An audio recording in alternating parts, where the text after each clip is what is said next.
From clean code to clear communication, welcome to English Not Null, where you learn to present your work with confidence and precision.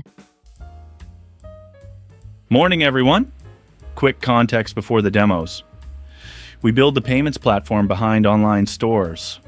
Our first 10 merchants go live in about 2 sprints. This sprint was supposed to be onboarding work. Then the duplicate charges took over. Alex, what did we promise? 2 things on paper: the KYC onboarding stories and Thea's webhook retry work. Then we lost most of the sprint to the duplicate captures. So I want the honest version today. What shipped, what didn't, and what I tell the pilot merchants on Monday. That's the plan. Thea, you're first. Walk us through what shipped. Okay, so webhook retries and the dead letter queue. From the merchant side, nothing changes when things work. If their endpoint is down, we retry with backoff 5 times. After that, the event stops bouncing and lands on the dead letter topic. One broken merchant can't flood the queue for everyone anymore. And when that merchant comes back up, what happens to the event sitting in the dead letter topic? Right now, I replay them by hand. We cut the automatic replay deliberately. Sorry, we cut it on purpose. Replaying blind could send the same event twice. Automation is a ticket for next sprint. For what it's worth, that's the right order. A manual first, automate once you trust it. What does the backoff look like? Merchants ask me that on integration calls. It doubles each time, starting at 1 minute, 5 attempts, then the dead letter topic. So a merchant has about half an hour of outage before anything parks. Give me the non-engineer version. If a merchant's site is down for an hour, do they lose their events? No, they're held, not dropped. We replay them once the merchant is back. It just isn't automatic yet. Good. And the counter? That's the part I want to own. I put a counter in New Relic on the dead letter topic. It read 0 all week, and I was proud of that. Sarah asked whether it was even wired up. It wasn't. I pushed a bad event through, saw nothing move, and fixed it. Now it reads what it should. For the record, I've seen alerts set blind for months. Finding yours in a week is a good outcome. Thanks. So now I fire every new alert on purpose before I trust it. I wrote that up as a runbook. A counter tells us it happened. Is there an alert on top of it yet? Not yet. And that's my next ticket.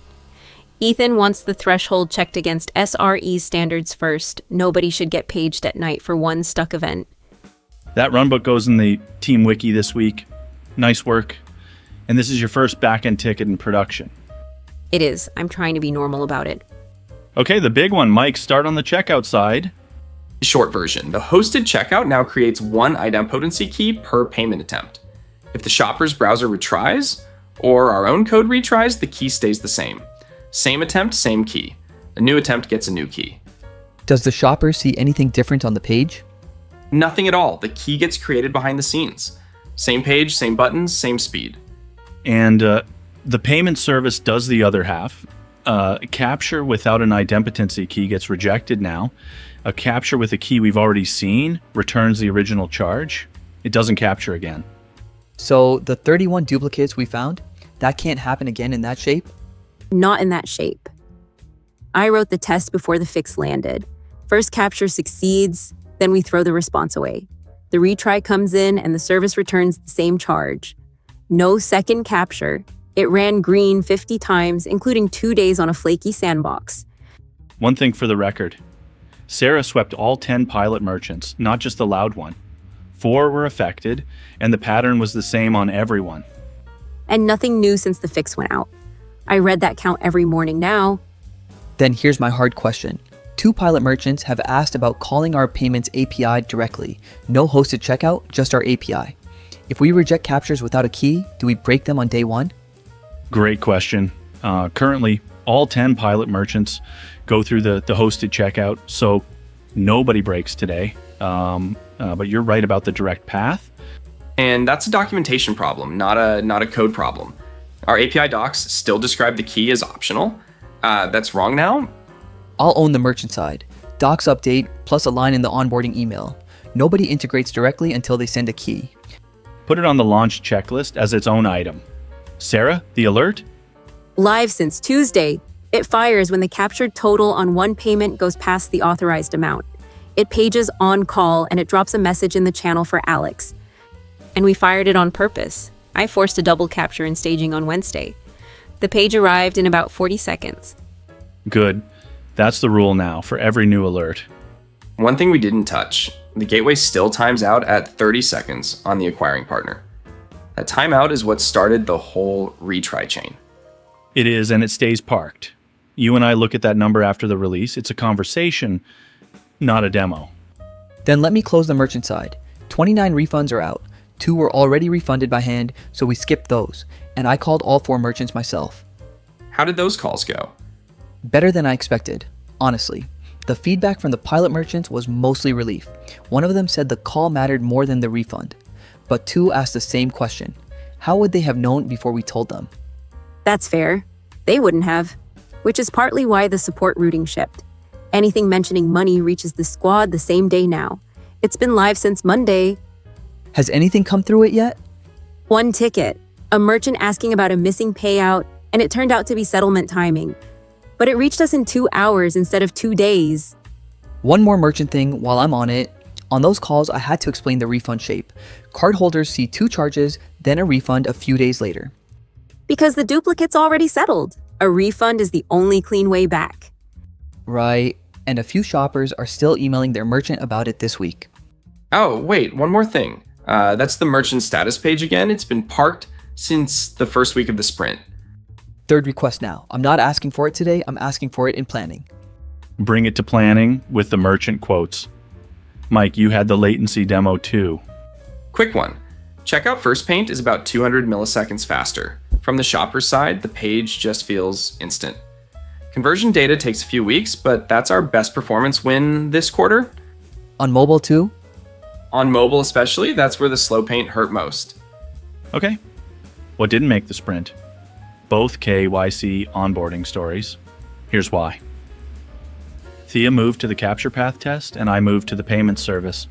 That was my call. I got the bundle upload about halfway. The manifest validation works. The provider's reference isn't stored yet. And the provider's sandbox? It was flaky for 2 days when we sized this. Better this week. I ran the upload against it yesterday and it held every time. Good. And the callback story? Not started. That's the honest answer. Okay, I'd rather hear that now than in 2 weeks. I've got a merchant waiting on onboarding since the contract change. I'll tell them it moves to the next sprint. Tell them the reason too. We stopped onboarding work to fix a bug that charged shoppers twice. Before we move on, are we signing the launch checklist item today? That's my next question. Yes, the duplicate charge item. I'll sign that one. The fix is tested and the alert is live. I'm not signing the release quality item yet. The refund end-to-end test is still flaky. Ugh, same test, 1 run in 5. How long does that take? Because launch dates get set from that checklist. I don't know yet. That's exactly why I won't put a date on it. I might be wrong here, but I think it's the test, not the refund path. The timing looks like a race in the setup step. Maybe I'd rather prove that than assume it. Can I sit with you on that one? I've never debugged a flaky test. I'd like to watch how you narrow it down. Come find me Thursday morning, bring the failing run, we'll read it together. Then we do both. We sign the duplicate charge item today, we keep the quality item open, and the flaky test gets real time in planning.